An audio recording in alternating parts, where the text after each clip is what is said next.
I think if you distill architecture down to its core essence, what it's really about is having the potential to influence the human spirit.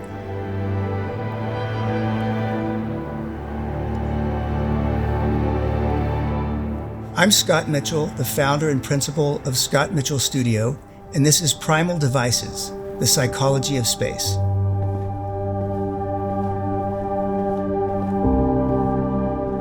So, perhaps most important device of architecture at its greatest potential is to affect the human psychology.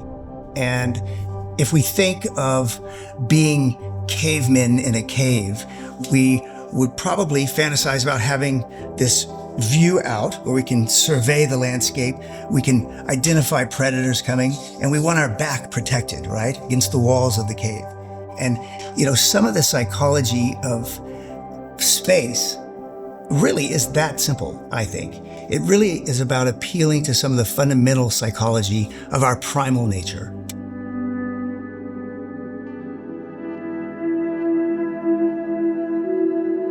When we think of light and its impact on our experience in architecture, it actually speaks a little bit to that earlier analogy of the primal psychology of feeling safe. We really celebrate light. It draws us through a space. It becomes this device that sort of teases us, beckons us through a space.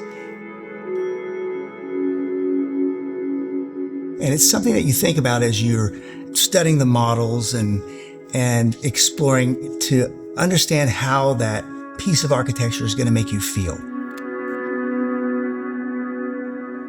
The thing about sunlight that's so magical is that it is constantly moving during the day.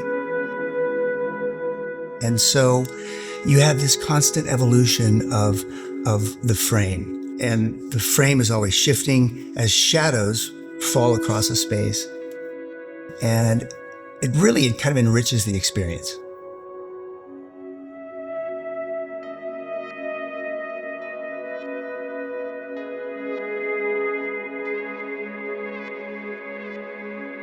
So, space as a device in architecture is something that for many generations of architects, we've been focused on because, it really affects the way you feel. The psychology of the experience is very impacted by moments of compression or release.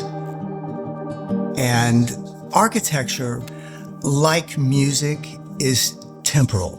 The experience isn't a fixed image in time.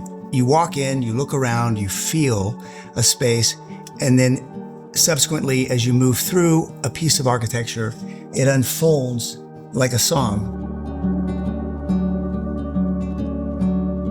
So, unique to this home is the unconventional idea of the arrival sequence.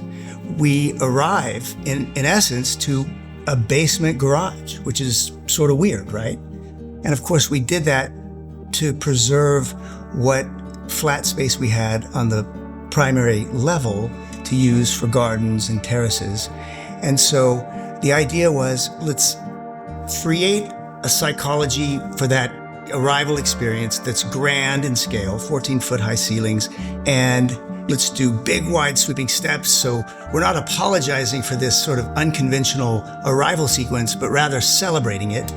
And the unfolding of space is one of the great opportunities for architecture to be exciting.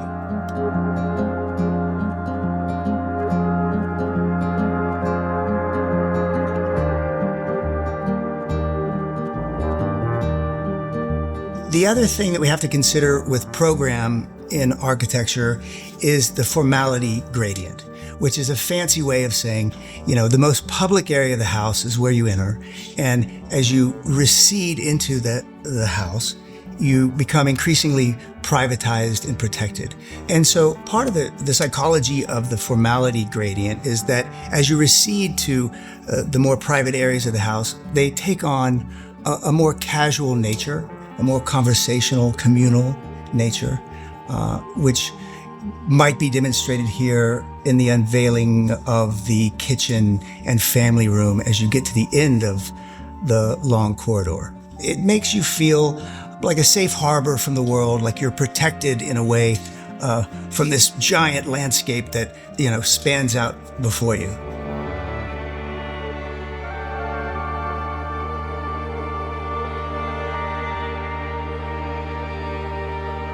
Materials are, at the end of the day, what humanizes architecture.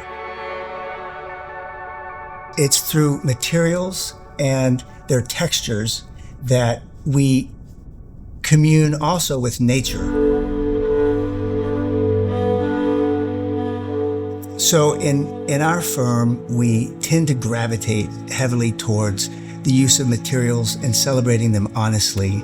We don't, for example, use a lot of paint. We really like board form concrete, wire brushed, open grain, woods, stone, glass and steel for our windows.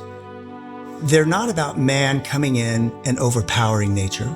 They're not about man coming in and trying to recreate nature. They're about man coming in and framing it. And so our clients will say, why do you have that concrete monolith element out there in front of the view? And for me, the fact that that monolith is there frames the view so that it's constantly dynamic as you experience the space. It's constantly evolving and changing in a way that enhances the view rather than detracts from it.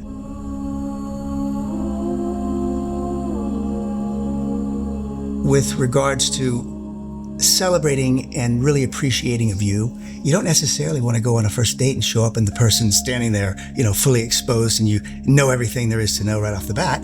There is a little bit more romance in the unveiling of the view. And so as you experience a space and the frames constantly evolve as you move through the space, in my mind really helps you celebrate and appreciate the view more.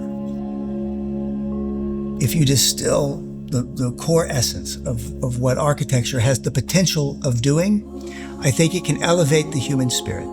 I think there is a power in creating spaces and buildings that not only just programmatically work well, but also inspire us to something greater within ourselves. The fast-paced world that we live in, where our population is only increasing, right? Our density is only increasing. It's, I think, more and more important to have spaces and places that we can retreat to and feel safe from the world.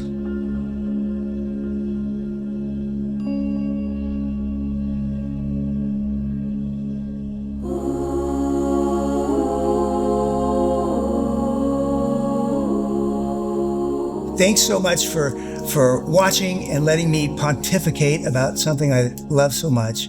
And I hope it was enriching in some way to you.